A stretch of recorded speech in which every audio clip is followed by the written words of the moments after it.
எங்களுக்கு வந்து ஹாஸ்பிட்டல் வந்து 3rd மந்த் எனக்கு முடிஞ்சு இப்போ 4 மந்த் ஸ்டார்ட்டா. ஸோ அதுக்கு ஒரு கிஃப்ட் கொடுப்பாங்கல்ல, அது நம்ம கிட்டா, அது வந்து பார்த்தீங்கன்னா நியூட்ரிஷன் கிட்டு, அது கிஃப்ட் அப்படின்ட்டு நாங்களே நாங்கள் அது எங்களுக்கு கிஃப்ட் தான்.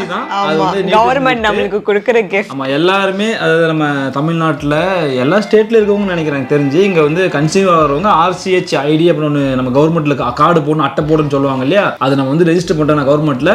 ஃபஸ்ட்டு 3 மந்த்துக்கு முன்னாடியே வந்து 6000 ரூபா கொடுப்பாங்க. அது வந்து வரல இது வரைக்குமே.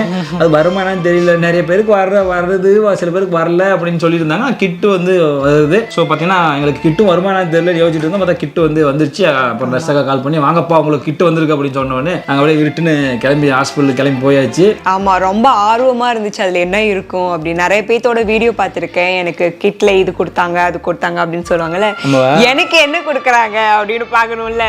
உனக்கு என்ன தங்கமா கொடுப்பாங்க, எல்லாருக்கும் கொடுக்குறதா கொடுப்பாங்க. தங்கம் கூட அவ்வளோ சந்தோஷமா இல்லை. பட் ஆனால் இந்த பிரெக்னன்சி டைமில் வந்துட்டு எல்லாருக்கும் கிடைக்கிற பொருள் நமக்கும் கிடைக்கும் போது ஒரு சந்தோஷம் இருக்கு இல்லையா, அது மாதிரி தான். என்ன பேர் இந்த கரடி குட்டிக்கின்ற மாதிரி இவளுக்கு வந்து எவ்வளோ சந்தோஷம்.